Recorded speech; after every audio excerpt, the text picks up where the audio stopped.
నమస్తే సార్. నమస్తే. సార్ అన్ని విధాలుగా మనం చాలా వరకు వీడియోస్ అందరికి అందించడానికి ట్రై చేసాం. Hair fall, diabetic, weight loss something అన్ని. సో ఐసైట్తో బాధపడే వాళ్ళు కూడా కింద కామెంట్ చేస్తూ ఉన్నారు, మా కోసం కూడా ఏదైనా హోమ్ రెమెడీ ఉందా అని. సో వాళ్ళకి ఏదైనా హోమ్ రెమెడీ ఉందా సార్? తప్పకుండా. ఈ మధ్య కాలంలో మరి చిన్న వయసు నుంచే ఐసైట్ ప్రాబ్లమ్స్ మొదలవుతున్నాయమ్మా. మీరు స్కూల్ గోయింగ్ చిల్డ్రన్ గమనించినట్లయితేమా, ఎగ్జాక్ట్లీ ఒక 100 మంది పిల్లలను గమనించినట్లయితే దాదాపు 30 మంది దాకా అద్దాలు ఉంటాయమ్మా. సో దేహ ధర్మాల్లో భాగంగా, శరీర ధర్మాల్లో భాగంగా ఒక వయసు వచ్చిన తర్వాత కంటికి సంబంధించినటువంటి ఇబ్బందులు వస్తాయి. అవసరాన్ని బట్టి స్పెట్స్ కూడా వాడవలసిన పరిస్థితి ఏర్పడుతుంటుంది. కానీ మరి అవగాహన లోపంతో, వాటి మీద అవగాహన లేకపోవడం చేత, మరి ఆరోగ్య స్పృహ లేకపోవడం చేత మరి చిన్న వయసు నుంచే ఈ యొక్క సమస్య మొదలు కావడం జరుగుతుంది. ఎందుకంటే పేరెంట్స్ కి దాని మీద అవగాహన లేకపోవడం చేత ఈ fast foods, junk foods, bakery foods ఇలాంటివన్నీ మరి చిన్న వయసులోనే అలవాటు చేయడము, అది చిన్న వయసు వాళ్ళు విపరీతంగా వాడుతుండడము. వీటితో పాటు పెద్ద వయసు వాళ్ళు కూడా వాడుతున్నారమ్మా. వీళ్ళకి కూడా మరి ఒక 30-40 ఏళ్ళు వచ్చేసరికి కూడా వీళ్ళకు ఈ యొక్క ఐ ప్రాబ్లమ్స్ వస్తున్నాయమ్మా. సో ఇలాంటి వాళ్ళు కానీ, అదే విధంగా కంటికి మరీ ఒత్తిడి ఎక్కువైపోతుందమ్మా. చిన్నపిల్లల నుంచి పెద్దవాళ్ళ వరకు కూడా కంటికి విపరీతమైన ఒత్తిడి కలగడం వల్ల, అంటే మీరు టీవీ చూడడం కానీ, స్మార్ట్ ఫోన్ చూడడం కానీ, లేకపోతే ఏదైనా వర్క్ ద్వారా ఏదైనా రాసుకోవడం కానీ, లేకపోతే ఏదైనా చదువుకోవడం కానీ, ఏ కార్యక్రమైనా కంటికి బాగా ఒత్తిడి జరుగుతుంది. దీనివల్ల కూడా ఈ కంటికి సంబంధించిన సమస్యలు కలుగుతున్నాయమ్మా. సర్వసాధారణంగా వయసు వచ్చిన తర్వాత మరి 60 సంవత్సరాలు, 70 సంవత్సరాలు వచ్చిన తర్వాత ఇదైపోతుంది అవసరాన్ని బట్టి. ఎందుకంటే అవగాహన లోపంతో ఆ రోజు నాకు తెలియకపోవడం చేత ఇలాంటి పదార్థాలు వాడుకుంటే ఈ రోజు నేను స్పెట్స్ పెట్టుకోవాల్సిన అవసరం ఉండేది కదమ్మా. సో మరి ఆ చిన్న వయసులో నాకు తెలియకపోవడం చేత మరి కాలం గడిచిన కాలం రాదు కదమ్మా. సో మరి ఎంతో మందికి ఉపయోగపడేటువంటి చక్కటి ఔషధాన్ని ఎంతో మందికి నేను సజెస్ట్ కూడా చేస్తుంటాను. ముఖ్యంగా చిన్న వయసులో ఈ కంటికి సంబంధించిన సమస్యలు రాకుండా ఉండేందుకు చాలా చక్కటి ఔషధాన్ని చెప్తానమ్మా. వచ్చినటువంటి సమస్యలు కూడా చాలా త్వరగా తగ్గేందుకు ఇప్పుడు మనం తెలుసుకోబోయేటువంటి ఔషధం పనిచేస్తుందమ్మా. సో ఔషధం ఎలా తయారు చేసుకోవాలంటే కేవలం 3 పదార్థాలు. మొట్టమొదటిది కరివేపాకు. కరివేపాకులో విటమిన్ ఏ చాలా ఎక్కువగా ఉంటుందమ్మా. కంటి సమస్య రావడానికి ప్రధాన కారణం విటమిన్ ఏ లోపం. అదే విధంగా మరి విటమిన్ ఏ ఉన్నటువంటి ఆహార పదార్థాలను బాగా వాడుకున్నట్లయితే కంటి సమస్యలు చాలా రాకుండా ఇది ప్రొటెక్ట్ చేస్తుంటుందమ్మా. సో ఇది కరివేపాకు ఎండబెట్టేసేసి చూర్ణం తయారు చేసుకోవాలి. రెండవ పదార్థంగా తానికాయల చూర్ణం. తానికాయల యొక్క పెచ్చుల యొక్క చూర్ణం మనకు మార్కెట్లో దొరుకుతుంది. లేదంటే మనం పెచ్చులు లాగా తయారు చేసుకుని విత్తనాలు తీసేసి ఆ పెచ్చులను మనం మిక్సీలో వేసేసి కూడా పౌడర్ తయారు చేసుకోవచ్చు. మూడవ పదార్థంగా ఉసిరిక చూర్ణం అమ్మా.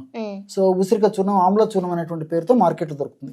ఈ 3 చూర్ణాలు ఒక్కొక్కటి 50 గ్రాముల చొప్పున తీసుకొని మనం ఔషధంగా తయారు చేసుకున్నట్లయితే నేత్ర వ్యాధులు రాకుండా ఉండేందుకు, వచ్చినటువంటి నేత్ర సమస్యలు త్వరగా తగ్గేందుకు ఈ యొక్క ఔషధం చాలా చక్కగా ఉపయోగపడుతుంది.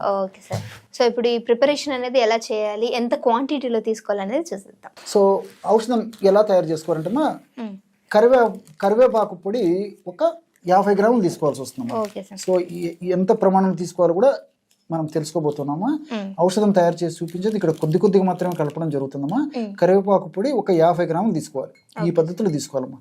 రెండవ పదార్థంగా తానికాయల యొక్క చూర్ణం అమ్మా. ఒక తానికాయల యొక్క చూర్ణం కూడా మనకు మార్కెట్లో దొరుకుతుంది. లేదంటే నేను చెప్పినట్టు మనం ఓన్ కూడా తయారు చేసుకోవచ్చు. తానికాయ పెచ్చుల యొక్క చూర్ణం కూడా ఒక 50 గ్రాములు తీసుకోవాలి. అదే విధంగా చివరగా ఉసిరి పెచ్చుల యొక్క చూర్ణం అమ్మా. ఈ యొక్క ఉసిరిక పెచ్చుల యొక్క చూర్ణం కూడా మనం ఒక 50 గ్రామ్స్ తీసుకోవాలన్నమాట. సో అన్ని సమానంగా తీసుకోవాలి. సో ఈ 3 పదార్థాలు అంటే ఈ యొక్క కరివేపాకు యొక్క చూర్ణము, తానికాయ పెచ్చుల యొక్క చూర్ణము, ఉసిరిక పెచ్చుల యొక్క చూర్ణం, ఈ 3 పదార్థాలు ఒక్కొక్కటి 50 గ్రాముల చొప్పున కలపడం వల్ల బ్రహ్మాండమైనటువంటి ఈ నేత్ర వ్యాధులకు సంబంధించినటువంటి, నేత్ర వ్యాధులు రాకుండా ఉండేందుకు ఉపయోగపడేటువంటి, వచ్చినటువంటి వ్యాధులు కూడా త్వరగా తగ్గేందుకు ఉపయోగపడేటువంటి అద్భుతమైనటువంటి ఔషధం రెడీ అయిపోతుంది అనమాట. సో ఈ ఔషధాలు కూడా చాలా తక్కువగా ఉంటాయి. అదే విధంగా మనకు అన్ని దొరికేటువంటి ఔషధాలే. ధర కూడా చాలా తక్కువగా ఉంటాయి. తయారు చేసుకోవడం సులువు, వాడుకోవడం సులువు, ఫలితాలు కూడా చాలా సులువుగా వచ్చేటువంటి అవకాశం ఉంటుంటుంది. కాబట్టి ముఖ్యంగా చిన్న వయస్సు నుంచి ఈ సమస్య వచ్చేటువంటి టెండెన్సీ ఉన్నటువంటి వాళ్ళు, చిన్న వయసులో ఈ సమస్యతో బాధపడేటువంటి వాళ్ళకు మరీ ముఖ్యంగా ఈ ఔషధం చాలా సమర్థవంతంగా పనిచేస్తున్నామా. ఈ పద్ధతిలో తయారు చేసుకున్నటువంటి ఔషధాన్ని మనం రోజు ఉపయోగించుకోవాలమ్మా. Okay sir. సో అంటే మూడింటిని అన్ని సేమ్ క్వాంటిటీలో తీసుకొని మనం స్టోర్ చేసుకుని పెట్టుకోవచ్చు. ఎగ్జాక్ట్లీ అమ్మా. ఒక్కసారి మొత్తం 150 గ్రాముల ఔషధం ఈ విధంగా స్టోర్ చేసి పెట్టుకుని ఆ ఔషధం అయిపోయిన తర్వాత మళ్ళీ వాడుకుంటే సరిపోతుంది. ఓకే. సో ఈ ఔషధాన్ని ఏ రూపంలో తీసుకోవాలనేది కూడా అడిగి తెలుసుకుందాం. ఎలా సార్? చెప్తానమ్మా.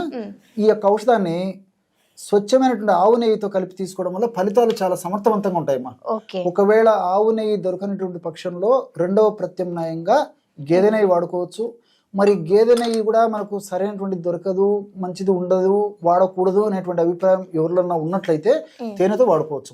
కాబట్టి ఆవు నెయ్యితో వాడుకోవడం చాలా చాలా మంచిదమ్మా. స్వచ్ఛమైన ఆవు నెయ్యి కూడా మనకు దొరుకుతుంది కాబట్టి ఆవు నెయ్యితో వాడుకోవచ్చు. ఎలా వాడుకోవాలో కూడా నేను చెప్తాను. సో ఈ యొక్క చూర్ణాన్ని మనం తయారు చేసి పెట్టుకున్నాం కదమ్మా, 150 గ్రాముల చూర్ణము, కేవలము 1/2 టీ స్పూన్ చూర్ణం. ఉదయం పూట ఆహారానికి ఒక 10 నిమిషాల ముందు, రాత్రిపూట ఆహారానికి ఒక 10 నిమిషాల ముందు కేవలం ఒక 1/2 టీ స్పూన్ చూర్ణము. ఉదయం పూట 1/2 టీ స్పూన్ చూర్ణము, రాత్రిపూట కూడా ఈ విధంగా ఒక 1/2 టీ స్పూన్ చూర్ణాన్ని తీసుకొని ఇందులో స్వచ్ఛమైనటువంటి ఆవు నెయ్యి మనకి ఎంత అవసరమైతే అంత కలుపుకోవచ్చు. అంటే మనం తీసుకోవడానికి అనుకూలంగా ఉండేటువంటి పరిస్థితుల్లో ఇంచుమించు 1/2 టీ స్పూన్ నుంచి 1 టీ స్పూన్ వరకు కూడా అవసరాన్ని బట్టి కలుపుకోవచ్చు అనమాట. ఈ విధంగా ఈ రెండు పదార్థాలు అంటే మనం తయారు చేసి పెట్టుకున్నటువంటి చూర్ణము, అదేవిధంగా ఆవు నెయ్యి కలపడం వల్ల బ్రహ్మాండమైనటువంటి నేత్రాలకు సంబంధించినటువంటి నేత్ర వ్యాధులకు ఉపయోగపడేటువంటి చక్కటి అద్భుతమైనటువంటి ఔషధం రెడీ అయిపోతుంది అనమాట. చూడండి అమ్మా, దీన్ని ఓన్లీ ఇలా తీసేసుకోవడం అంతేమ్మా. ఈ విధంగా తీసుకొని చప్పరించేసి కాస్త పాలు తీసుకోవచ్చు, పాలు తాగొచ్చు, లేకపోతే నీళ్లు తాగినా సరిపోతుందమ్మా. ఓకే, ఈ విధంగా. సో చూసారు కదా, ఐసైట్ అంటే ఎవరైతే బాగా ఐసైట్ ఎక్కువై ప్రాబ్లం ఫేస్ చేస్తున్న వాళ్ళు, చిన్నపిల్లలు కూడా తీసుకోవచ్చు కదా. ముఖ్యంగా అదేమా ఈ కాన్సెప్ట్ కూడా ఏంటంటే, ఒక వయసు వచ్చిన తర్వాత మరి ముందు జాగ్రత్తగా ఈ యొక్క ఔషధాలు వాడుకోవడం వల్ల కాస్త ప్రయోజనం ఉంటుంది. కానీ మరి 60 సంవత్సరాలు 70 సంవత్సరాలు ఉన్నటువంటి ఆ వయసు దాటినటువంటి వాళ్ళకు మరి అనుకున్నంత ప్రయోజనం ఉండదు. కాబట్టి చిన్న వయసు వాళ్ళు వాడుకోవడం వల్ల చాలా చాలా మంచిది. ఓకే, సో చూసారు కదా, ఎవరికైతే యూజ్ అవుతుందో డెఫినెట్ గా ట్రై చేయండి. ట్రై చేశాక మీ యొక్క వాల్యుబుల్ కామెంట్ అనేది కామెంట్ చేయడం మర్చిపోదు. ఇంకో వీడియోతో మళ్ళీ మీ అందరి ముందుకు వస్తాం. అప్పటి వరకు చూస్తూనే ఉండండి.